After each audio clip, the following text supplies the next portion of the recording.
Magandang araw kaibigan! Tuloy po kayo sa Felicidad's Channel. Sa mga kwento ng buhay at pag-ibig na hinalukay sa natatagong baul ni Felicidad. Pero bago po tayo magpatuloy, huwag niyo pong kalilimutan na i-like ang video, i-subscribe ang channel, at i-click ang notification bell para lagi kayong updated sa mga parating pa na upload.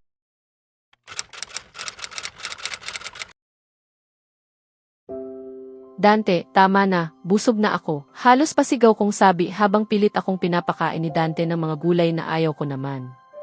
Huling subo na ito, pangako, anya sabay ngiti, kaya tiningnan ko siya ng masama. Matagal mo nang sinasabi iyang huling subo na yan, iritado kong tugon. Iyan ay dahil matagal mo na ring ipinaglalaban ang pagkain mo, pang-aasar pa niya na may kasamang ngiti. Dante! Reklamo ko habang itinutulak palayo ang plato, ngunit agad niya iyong hinila pabalik.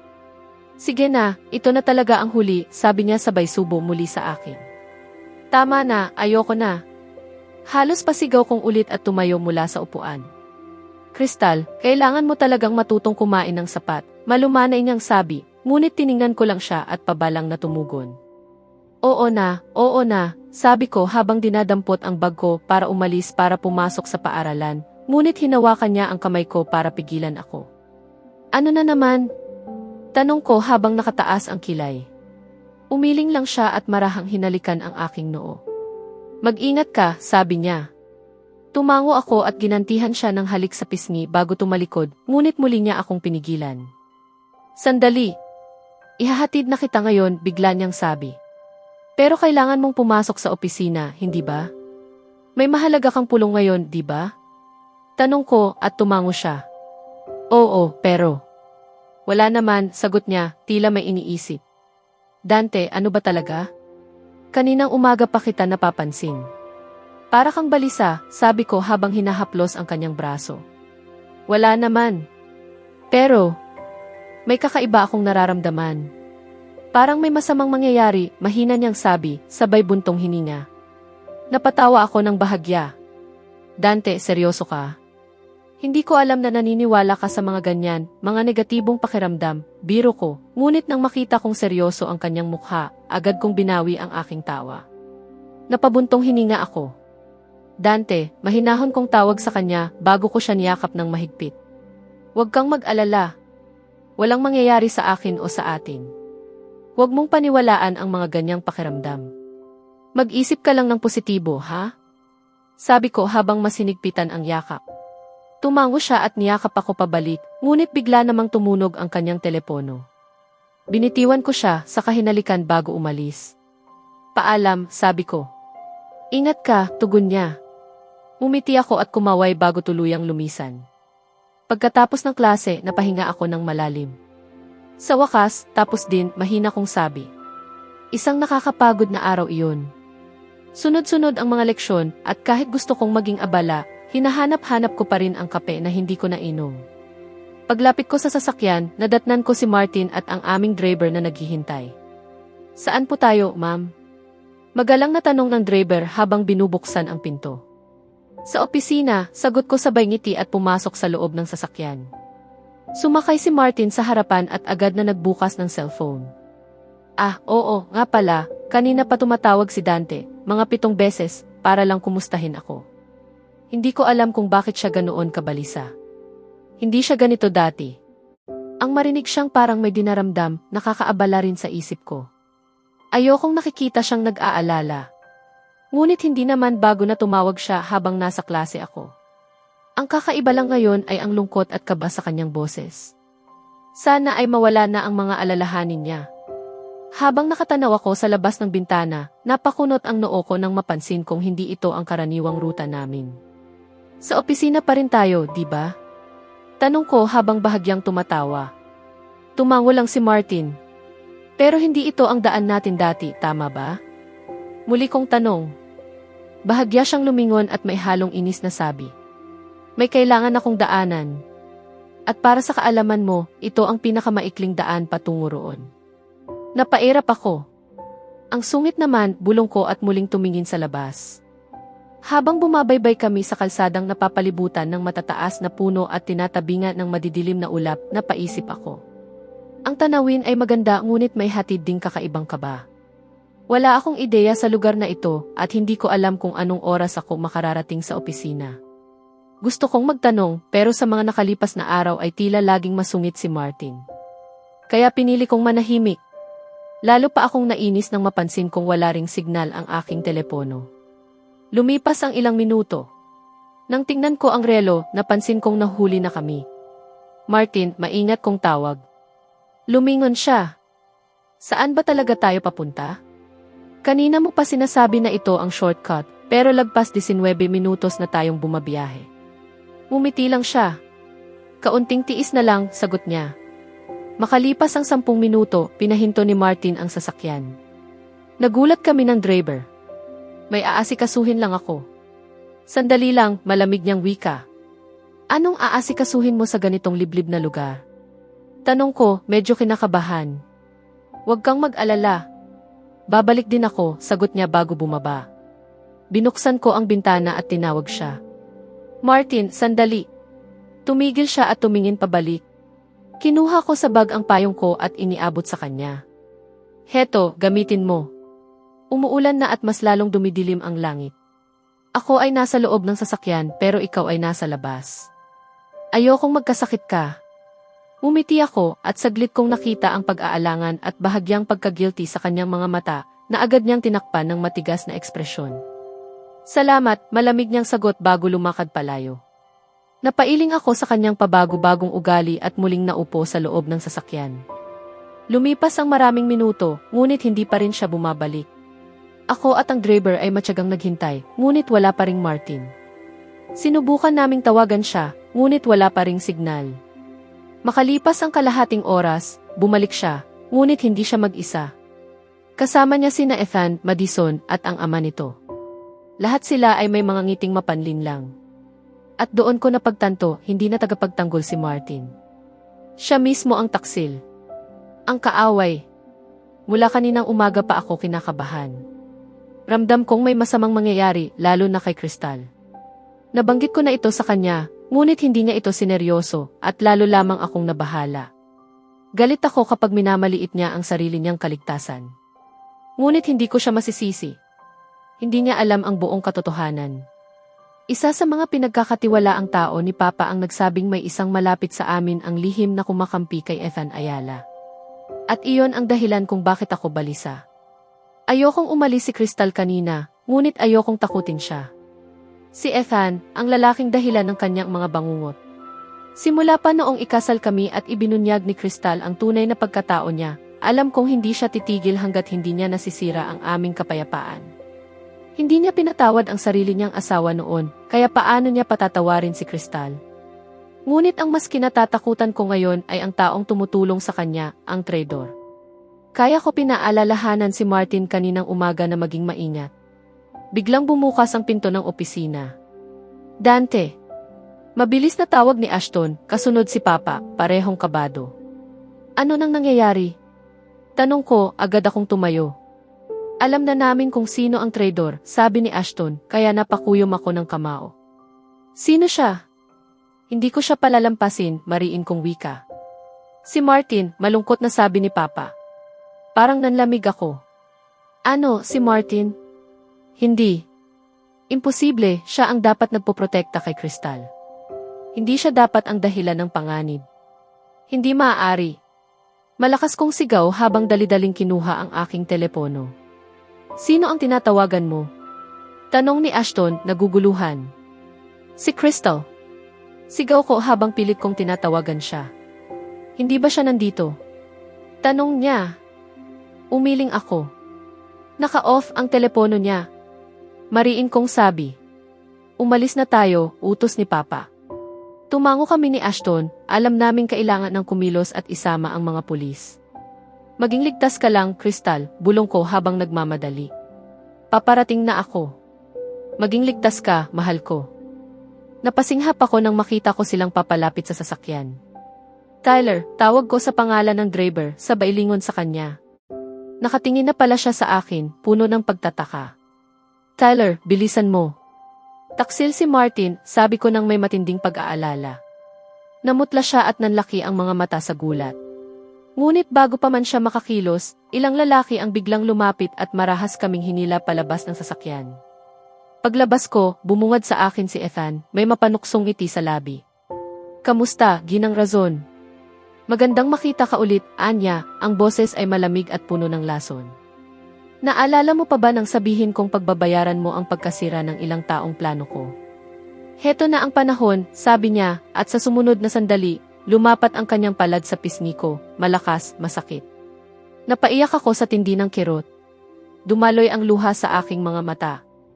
Gusto ko yan kapag umiiyak ka, Anya, saka lumapit sa akin. Sinubukan kong umatras ngunit mahigpit akong hinawakan ng kanyang mga tauhan. Hindi ko napigilang lingunin si Martin, nakatingin siya sa akin, nakangiti sa aking pagdurusa. Bakit? Tanong ko, halos hindi makapaniwala. Sa halip na sumagot, itinaas din ni Martin ang kamay at sinampal ako ng buong lakas. Napahagulgol ako sa sakit at narinig kong tumawa si Ethan, tila natutuwa sa bawat hibla ng aking paghihirap. Crystal, Crystal, Crystal, bulong niya sa tinig na nakakatindig balahibo. Iyan ang bunga ng iyong sobrang katalinuhan. Noon pa sinabihan na kitang huwag kang magpakamarunong, pero hindi ka nakinig. Ngayon, magbabayad ka. Pagkasabi noon, tumango siya sa isa sa kanyang mga tauhan na agad akong itinulak papasok sa isa pang sasakyan. Bitawan niyo siya, sigaw ni Tyler matapos niyang makawala. Tumakbo siya upang tulungan ako. Nilabanan niya ang lalaking may hawak sa akin. Walang hiya ka. Sigaw ni Martin, sabay saksak sa likod ni Tyler. Huwag. Sigaw ko, nanginginig sa takot. Nakita kong napangiwi si Tyler sa sakit, nangingilid ang luha sa kanyang mga mata. Nagpanggap kang bayani, ha? Wika ni Martin sa mapang-asar na tinig, saka muling sinaksak si Tyler. Napahandusay siya sa lupa, napahingal at napahikbi sa tindi ng kirot. Maawa ka, Martin. Huwag mo na siyang saktan, pakiusap ko, halos hindi na makatingin. Ngunit bingi siya sa aking pagsusumamo, patuloy niyang pinagsasaksak si Tyler, hanggang sa kinuha niya ang baril at binaril ito sa ulo. Hindi. Sigaw ko, nanginginig sa puot. Halang ang kaluluwa mo, galit kong sabi. Lalong nagdilim ang mga mata ni Martin at sa sumunod na sandali, sinuntok niya ako sa panga. Aray! Napasinghap ako sa sakit. Tahimik ka! Sigaw ni Martin, halos mabasag ang boses sa galit. Ngunit sa halip na matakot, tinitigan ko siya ng diretsyo at mumiti ng bahagya. Hindi mo matanggap ang katotohanan, ano, tugon ko sa mapanuyang tinig. Agad niyang itinutok ang baril sa aking ulo. Alam kong maaari na akong mamatay anumang sandali. Bagaman nanginginig ako sa takot, pinilit kong maging kalmado. Martin, hindi pa ngayon, wika ni Ethan, inaalis ang baril sa aking noo. Papatayin natin siya, pero hindi sa ganitong paraan. Ang ganitong kamatayan ay isang awa at hindi siya karapat-dapat kaawaan. Pahihirapan natin siya ng dahan-dahan. Dalhin siya sa sasakyan, utos ni Ethan. Agad akong hinila ng isa sa kanyang mga tauhan. Habang nilalakad ako palabas, nadulas ang aking paa at natigilan ako nang tumama ito sa katawan ni Tyler. Nabasa ang aking mga mata. Naway matahimik ang iyong kaluluwa, Tyler, mahinahon kong sabi, bago ako marahas na itinulak sa loob ng kotse. Itinali nila ang aking mga kamay at pinaandar ang sasakyan, patungo sa hindi ko alam na lugar. Diyos ko! Siguradong nag-aalala na si Dante. Tiyak na tinatawagan niya ako, o si Martin, para alamin kung nasaan ako. Ngunit hindi niya alam na si Martin mismo ang may kinalaman dito. Iniisip pa rin niyang kakampi ito. Paano kung mapatay nila ako? Paano malalaman ni Dante ang katotohanan? Paano niya maunawaan na ang taong pinagtitiwalaan niya ay siyang dahilan ng lahat ng ito? Hindi kailangan kong makatakas. Kailangang makabalik ako kay Dante. Tumingin ako sa labas ng bintana, sinusubukang alamin kung nasaan kami. Bigla kong naramdaman ang isang bagay na mainit at basa sa aking labi. Hinaplos ko iyon gamit ang talikong mga kamay, dugo. Dugo mula sa suntok ni Martin. Bakit mo ito ginagawa, Martin? Dante, kalmahin mo ang sarili mo, pakiusap ni Ashton. Paano ako kakalma, Ashton? Paano, sigaw ni Dante. Dinukot ang asawa ko, nanganganib ang buhay niya, at ang taong pinagkatiwalaan kong magprotekta sa kanya, siya pa ang nagtaksil. Gusto mong kumalma ako? Naglalakad-lakad siya sa paligid, hindi mapakali habang naghihintay ng balita mula sa mga pulis. Lahat ito, kasalanan ko, isip niya. Kung pinigilan ko lang si Crystal umalis, nasa bisig ko sana siya ngayon. Bakit ko siya hinayaang umalis? Bakit hindi ko pinakinggan ang kutob ko? Galit at pagkadismaya ang bumalot sa kanya. Hindi ko na palalampasin ito. Ang mga Ayala at si Martin wala ng awa. Pinagkatiwala ko sa kanya ang buhay ni Crystal at ito ang ginawa niya. Taksil! Ngunit bakit? Hindi naman kayamanan ang habol ng mga Ayala. May mas malalim na dahilan, may tinatago silang motibo. Pinisil niya ang sentido, pinipigil ang sumabog sa galit. Paglaon, pumasok ang isang opisyal ng pulisya, kasama ang kanyang grupo. Anong balita? Natunton niyo ba ang kinaroroonan nila? Tanong ni Dante, halatang hindi mapakali. Ginoong Razon, sagot ng opisyal, oo, nahanap na namin sila. Mahirap man, dahil gumamit sila ng mga aparatong hindi nasusubaybayan, pero malaking tulong ang tracker na nakakabit sa singsing ng inyong asawa. Sa tulong ng aming IT team, natunton namin ang kanilang lokasyon. Napabuntong hininga si Dante sa ginhawa. Ang singsing na iyon, ang ibinigay niyang engagement ring kay Crystal, ay may nakatagong tracker. Hindi alam ni Martin iyon. At ngayon, iyon ang naging dahilan para matunton siya. Saan sila ngayon? Tanong ni Ashton. Medyo malayo pero nauna nang tumungo roon ang aming mga tauhan. Susunod din ako roon. Huwag kayong mag-alala, ililigtas namin ang inyong asawa. Magaling. Sasama ako, mariing sabi ni Dante. Ngunit, Ginoong Razon. Sinabi kong sasama ako, git niya, malamig ang tinig. Napalunok ang opisyal sa kaba. Huwag mo akong pilitin ulitin pa. Maliwanag ba, dagdag niya ng mabagal ngunit nakakatakot. Tumango ang opisyal, pinapahid ang pawis sa noo. Maghanda na tayo. Aalis na tayo ngayon, utos ni Dante. Sigurado ka bang gusto mong sumama, anak? Tanong ng kanyang ama. Delikado ito. Tiningnan siya ni Dante, puno ng galit ngunit may bahid ng takot para sa asawa. Papa, nanganganib ang buhay ni Crystal. Hindi ako maupo rito at maghihintay lang. Kailangan kong pumunta. Naunawaan ko, anak. Pinoprotektahan lang kita. At ako naman ang magpoprotekta sa asawa ko, mariin niyang sagot. Kung ganon, magpapadala ako ng mga tauhan kasunod mo, tugon ng ama. Tumango si Dante at sumama na sa opisyal. Kadiliman. Iyon lamang ang nakikita ko ngayon, walang liwanag kahit saan. Nasa loob ako ng isang lumang gusali. Dito ako dinala ni Ethan at ikinulong sa isang madilim na silid. Bagaman nag-iisa ako rito, rinig ko pa rin ang kanilang mga tinig sa labas. Nag-aaway sila, si Ethan at si Martin, kung paano ako papatayin. Si Ethan, gusto akong pahirapan muna. Si Martin naman, gusto akong tapusin agad. Mga halang ang kaluluwa. Akala nila, dahil malayo ako sa mata ng mundo, hindi na ako matatagpuan ni Dante. Napakalaking pagkakamali. Hindi nila alam na may taga-subaybay sa aking singsing. Alam kong hinahanap na ako ni Dante. Ngunit kailangan kong kumilos bago pa man sila makapagpasya. Sinubukan kong kalagin ang lubid sa aking mga kamay, ngunit napakahigpit. Biglang bumukas ang pinto at pumasok si Ethan. Binuksan niya ang ilaw, kaya't napapikit ako sa silaw. Magandang gabi, paborito kong babae, wika niya na may ngisi. Umupo siya sa harapan ko. Alam mo, Crystal, wika niya sa malamig na tinig, ang inosente mong mukha ay isang kasinungalingan. Sa likod niyan, isa kang tuso at walang dangal na babae. Sinira mo ang taon-taon kong pinaghirapan dahil lang sa pagiging madaldal mo. At pagkatapos, nagpanggap kang malinis at inosente hanggang sa mapangasawa mo si Dante. Hindi lang iyon, pinaibig mo pa siya. Isang tumigil siya sa kangumisi, mapanlinlang na babae. Kung hindi mo ako nilinlang noon, baka binigyan pa kita ng malaking halaga. Pero ngayon, babayaran mo ng buhay ang iyong kapangahasan. Pagkasabi niyon, inilabas niya ang patalim mula sa bulsa. Nanlaki ang mga mata ko sa takot. Huwag kang mag-alala, bulong niya. Hindi pa kita papatayin. Sa ngayon, uunahin kong pahirapan ka. Dahan-dahan kong dudurugin ang katawan mo. Masisiyahan ako sa bawat sigaw ng iyong paghihirap. At sa isang iglap, ibinaon niya ang kutsilyo sa aking hita. Napasigaw ako sa sakit. Nanginginig ako habang tinititigan siya, puno ng galit. Aba, nagagalit si prinsesa, biro niya.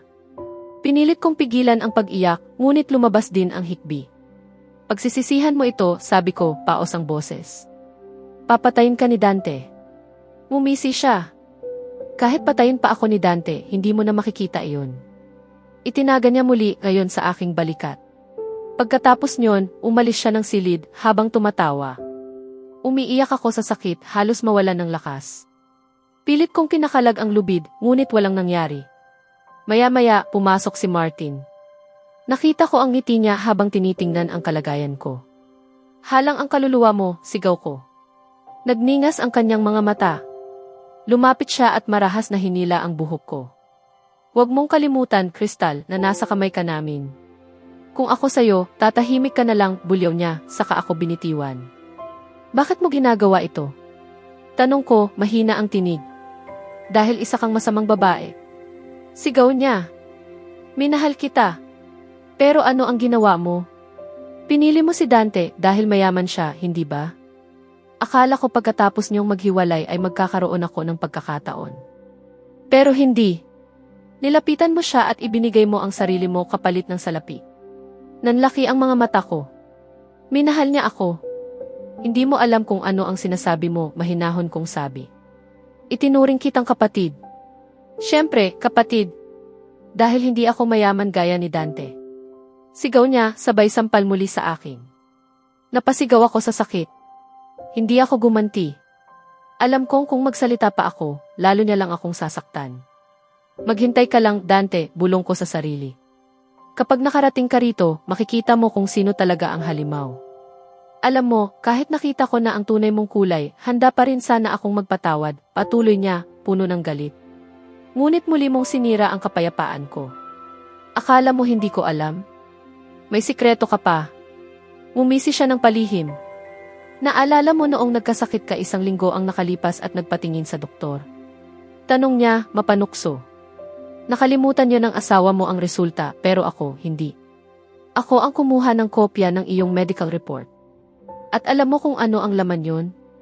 Tumigil siya, saka ngumisi ng mas malalim. Buntis ka, Crystal.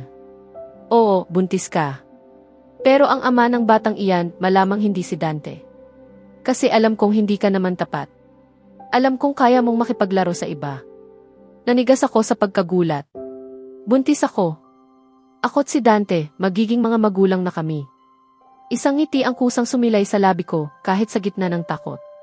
Sa loob ng 9 na buwan, magkakaroon kami ng anak. Ngunit agad iyong naglaho ng marahas niyang hinawakan ang aking panga. Huwag kang humiti, walang hiya ka. Papatayin ko kayo ng anak mo ngayon din, sabi niyang mababa, ngunit nakakatindig balahibo. Martin, huwag, pagmamakaawa ko. Ngumisi siya. Tingnan natin. Pagkatapos nyon, lumabas siya ng silid. Hindi na ako pwedeng maghintay pa. Hindi ko na pwedeng iasa kay Dante ang lahat. Kailangan kong ipaglaban hindi lang ang sarili ko, kundi ang buhay ng anak namin. Huwag kang mag-alala, anak. Ipaglalaban kita. Hindi kita pababayaan, anuman ang mangyari. Sa susunod na kabanata, magpapatuloy ang desperadong pagtakas ni Crystal habang lumalaban siya para sa kanyang buhay at sa batang dinadala niya. Samantala, si Dante ay makikipaghabulan sa oras upang mailigtas ang kanyang asawa bago pa tuluyang maging huli ang lahat. Kaya abangan natin